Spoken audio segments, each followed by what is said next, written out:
Good evening, students. In this class, we will continue physics. Today is 16th April,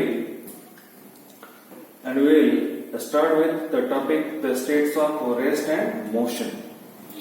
इससे पहले हम लोगों ने फिजिक्स का बेसिक टॉपिक्स पढ़ा था कि क्या होता है फिजिकल क्वांटिटीज, क्या होता है मैग्नीट्यूड, क्या होता है यूनिट, क्या होता है वेक्टर, क्या होता है स्केलर.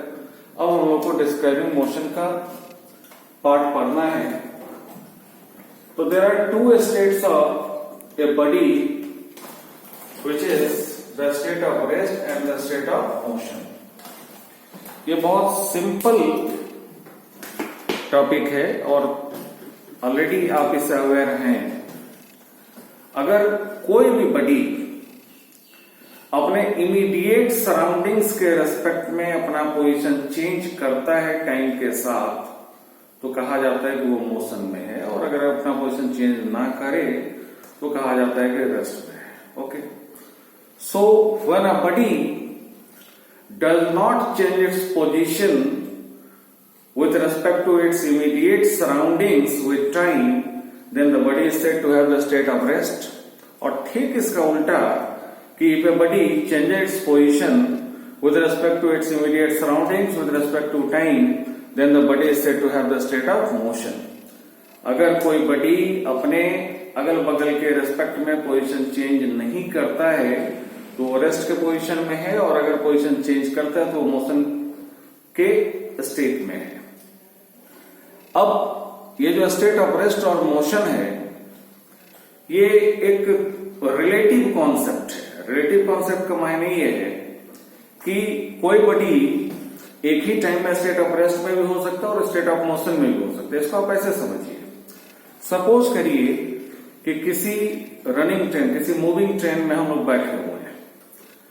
तो हम लोग अगर बैठे हुए उस ट्रेन में, ट्रेन चल रही है, तो हम अपने को पैसेंजर्स के रेस्पेक्ट में या ट्रेन के रेस्पेक्ट में कोई पोजीशन चेंज नहीं कर रहे, तो we are in the state of rest. लेकिन अगर ट्रेन के बाहर से कोई हमें देखता होगा तो ट्रेन के साथ उसको हम भी चलते हुए नजर आते होंगे. ठीक है, तो उसके लिए मैं स्टेट ऑफ मोशन में हूं, तो मैं हूं एक ही, लेकिन किसी के लिए मैं स्टेट ऑफ रेस्ट में हूं और किसी के लिए स्टेट ऑफ मोशन में हूं. ठीक है, तो the same body can have both the states of rest and the state of motion simultaneously. एक ही समय में कोई भी बॉडी स्टेट ऑफ रेस्ट और मोशन दोनों में हो सकता, बट डिपेंड करता है कि कौन सा ऑब्जर्वर हमको ऑब्जर्व कर रहा है. किसी के लिए हम रेस्ट में हो सकते हैं, किसी के लिए मोशन में हो सकते हैं. ठीक है, अब एक और एग्जांपल आप समझ लीजिए. जैसे अगर हम ट्रेन से जा रहे हैं, ट्रेन के खिड़की से जब बाहर देखेंगे तो रेलवे लाइन का अगल बगल जितने भी पेड़ पौधे हैं सब बहुत तेजी से पीछे जाता हुआ महसूस होता है. एक्चुअली वो चल नहीं रहा है, चल हम रहे हैं, लेकिन हमको ऐसा लगता है कि वो पीछे की तरफ जा रही है. तो हमारे लिए वो पेड़ पौधा स्टेट ऑफ मोशन में.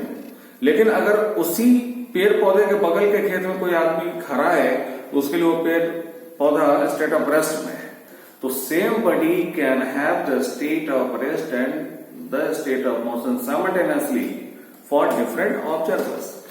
एक चीज और कि अगर हम अर्थ में हैं और हम स्टेट ऑफ रेस्ट में हैं तो हम अपने इमीडिएट सराउंडिंग्स के रेस्पेक्ट में स्टेट ऑफ रेस्ट में हैं.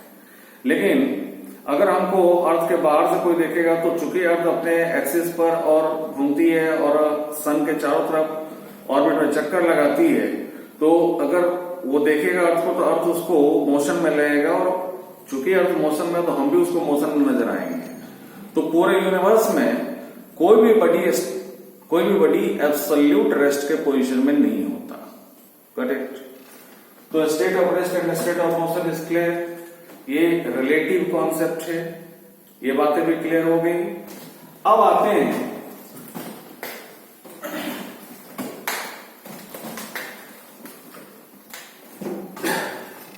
Next topic is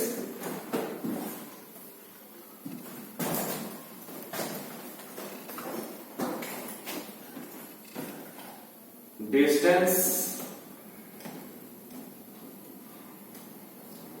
and displacement. Distance and displacement.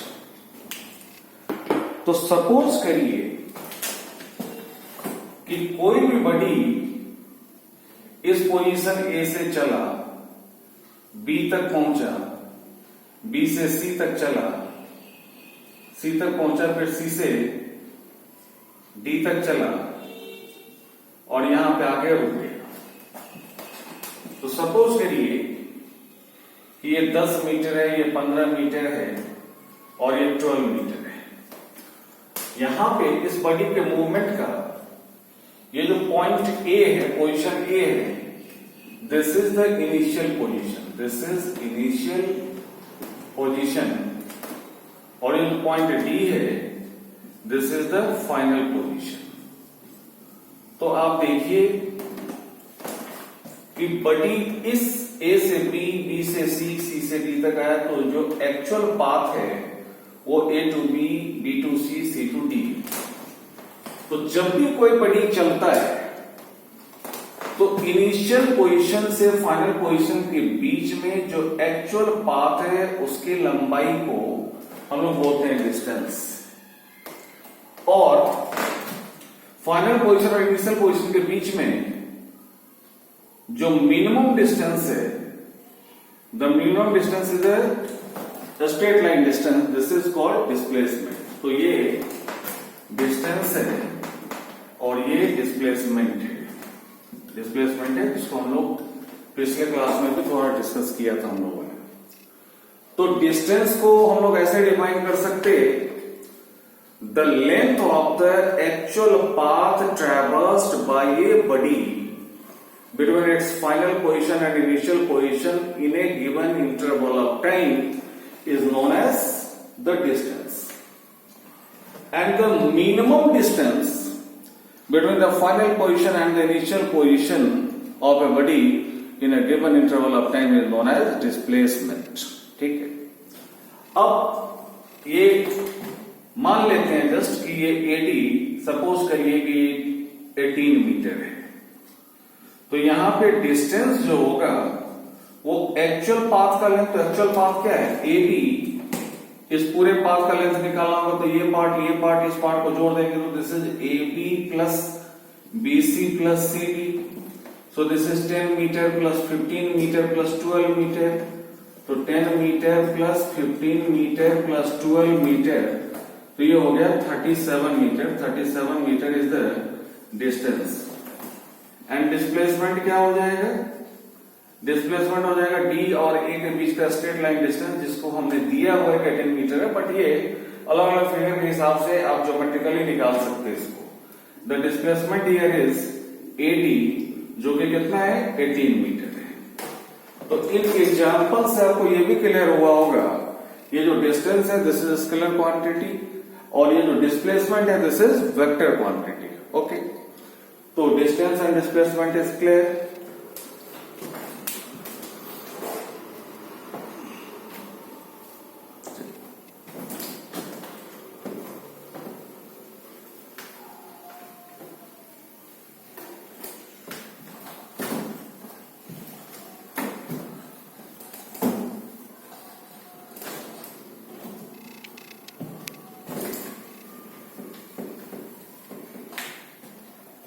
Next is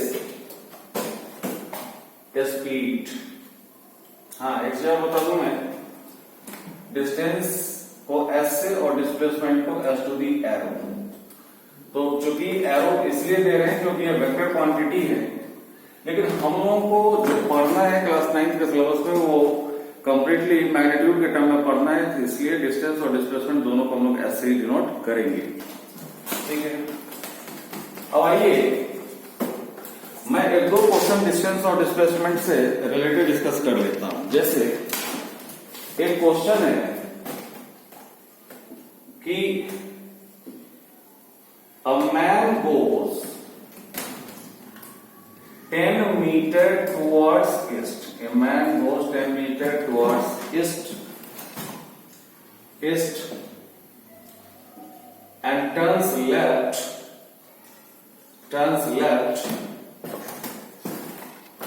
and moves further for 24 meter and stops find the distance and the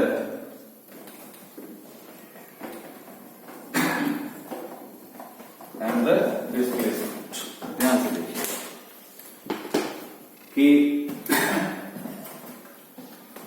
generally आप डायरेक्शन निकालते तो कैसे निकालते हैं? This is north, south, east, west. तो एक आदमी 10 मीटर का डिस्टेंस कवर करता है ईस्ट डायरेक्शन में, तो 10 मीटर का डिस्टेंस कवर करता है ईस्ट डायरेक्शन में। This is 10 metre. ये मान लिया कि ये ए बी है, ठीक है। फिर यहां से ये लेफ्ट मुड़ता है, तो जाहिर सी बात है लेफ्ट इधर मुड़ेगा। ये लेफ्ट मुड़ता है और ये 24 मीटर जाता है। ये मान लीजिए कि 24 मीटर है और रुक जाता है। ये मान लेते हैं पोजीशन सी है। तो जाहिर सी बात है अगर डिस्टेंस निकालना हो तो कोई दिक्कत ही नहीं है। It is the length of the actual path between the initial and the final position. यहां पे इनिशियल पोजीशन और सी फाइनल पोजीशन है। तो distance will be A B plus B C. So this is 10 metre plus 24 metre is 34 metre is the distance. Okay, अब जब displacement निकालना है तो क्या करना है भाई? इनिशियल पोजीशन और फाइनल पोजीशन के बीच का जो मिनिमम डिस्टेंस हो वो ये हो गया, ये हो गया। अब आप देखिए कि अगर ये ईस्ट में जा रहा था, लेफ्ट टर्न लिया, तो जाहिर सी बात है लेफ्ट टर्न लिया तो 90 डिग्री पे घूमेगा कि। तो this figure is a right triangle. तो जब आप डिस्प्लेसमेंट निकालेंगे तो डिस्प्लेसमेंट निकालने का मतलब है कि फाइनल और इनिशियल पोजीशन के बीच का मिनिमम डिस्टेंस। तो minimum distance is the straight line distance, means simply you have to find AC. तो जब एसी निकलेगा तो इस साइड की लंबाई आप कैसे निकालेंगे? तो ये एक राइट ट्रायंगल है, तो इस राइट ट्रायंगल में हाइपोटेनस में निकाल सकता। तो AC will be, Pythagoras theorem को यूज करता हुआ मैं एसी को लिख सकता A B square plus B C square.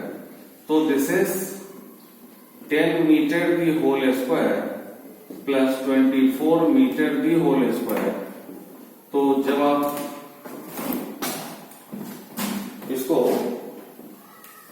10 metre का होल स्क्वायर लेंगे तो ये हो जाएगा 100 metre square plus 576 metre square.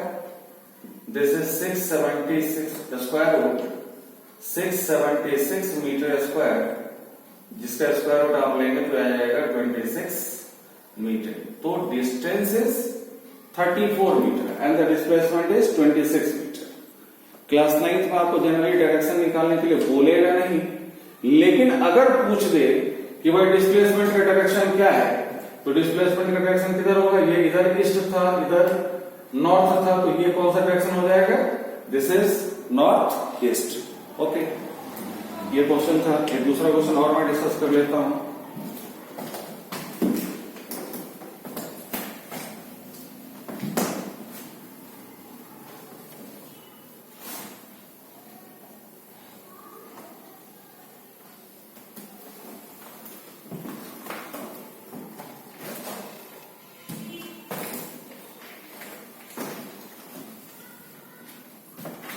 जैसे क्वेश्चन 2 है कि अ मैन गोज 50 मीटर, ठीक है, and then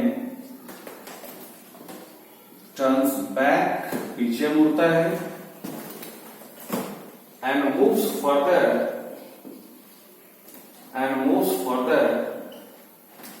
for 55 meter. Find the distance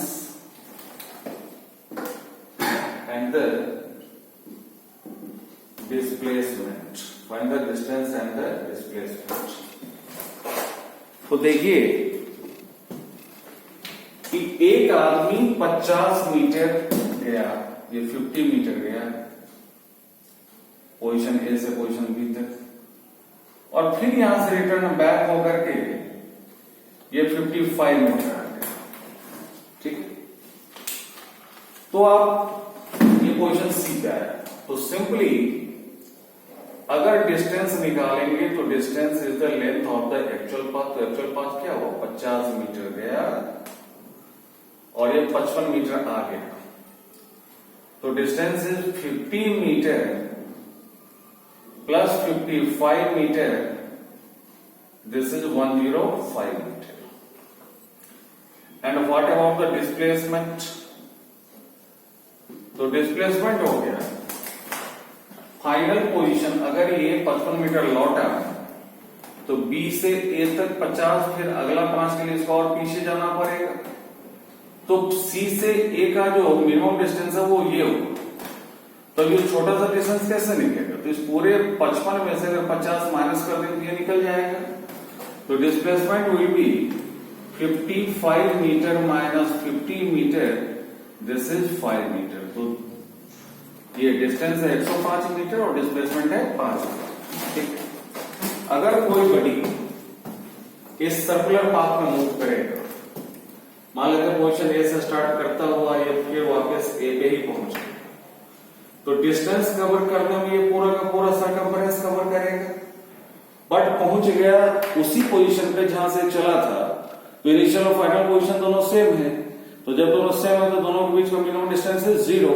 तो इस केस में डिस्टेंस हो जाएगा इसका सर्कमफरेंस और डिस्प्लेसमेंट हो जाएगा 0।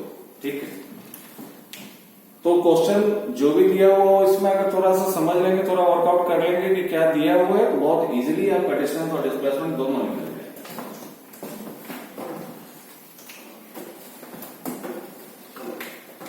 मैं यहाँ पे एक और क्वेश्चन डिस्कस कर लेता हूँ डिस्टेंस और डिस्प्लेसमेंट से रिलेटेड। जैसे क्वेश्चन है कि ये एक सर्कुलर पाथ है, एक सर्कुलर पाथ है, ये मान लीजिए कि 2 डायमीटर है जो एक दूसरे के परपेंडिकुलर है। ये पोजीशन ए है, ये पोजीशन बी है, ये पोजीशन सी है और ये पोजीशन डी है। कोई बॉडी अगर पोजीशन ए से चलना स्टार्ट किया, बी पे पहुंचा, फिर सी पे पहुंचा, फिर डी पे पहुंचा, फिर वापस ए पे आ गया। कोई बॉडी अगर पोजीशन ए से चलना स्टार्ट किया इस सर्कुलर पाथ के अलोंग, पोजीशन बी पे पहुंचा, पोजीशन सी पे पहुंचा, पोजीशन डी पे पहुंचा, फिर पोजीशन ए पे आ गया, तो ए के रेस्पेक्ट में जब ये बी पे पहुंचा तब क्या होगा डिस्टेंस डिस्प्लेसमेंट, जब सी पे पहुंचा तब क्या होगा डिस्टेंस डिस्प्लेसमेंट, जब डी पे पहुंचा तब क्या होगा, जब वापस ए पे आया तब क्या होगा डिस्टेंस डिस्प्लेसमेंट। अगर इसको निकालना तो कैसे निकालें, ध्यान रखिए हम ए के रेस्पेक्ट में निकाल रहे हैं। तो एट पोजीशन बी अगर आप डिस्टेंस देखेंगे तो क्या होगा, पोजीशन बी पर डिस्टेंस तो ये होना है ना, तो ये क्या है, तो पूरे सर्कमफ्रेंस का 1/4। अगर इसका रेडियस r हो तो सर्कमफ्रेंस होता है 2 पाई r, तो इसका 1/4, तो 1/4 ऑफ 2 पाई r, तो दिस इज 2 to the 4, ये हो जाएगा half pi r is the distance.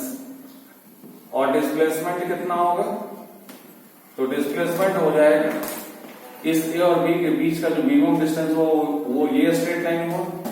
अब इस स्ट्रेट लाइन का लेंथ हम इस ट्रायंगल एओबी के थ्रू निकाल सकते हैं।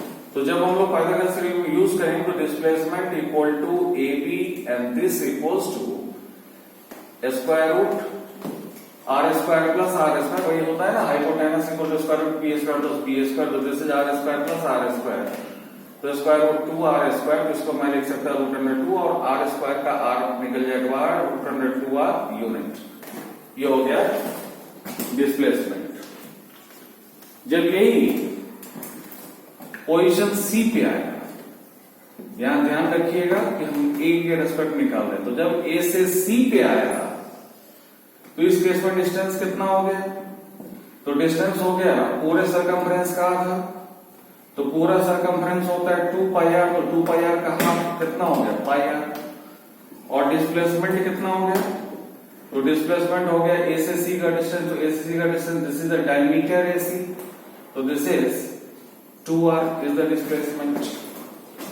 अब जब ये फिर पोजीशन सी पे आया एट पोजीशन सी, तो क्या होगा, तो ए से जब ये सी जब पोजीशन डी पे आया, एट पोजीशन डी जब ए से डी पे आया, तो इस केस में डिस्टेंस कितना हो गया, डिस्टेंस हो गया ये पूरे सर्कमफ्रेंस का 3/4 है, तो this is 3/4 of 2 pi r, तो 2 2 जा this is 3/2 pi r is the distance, and the displacement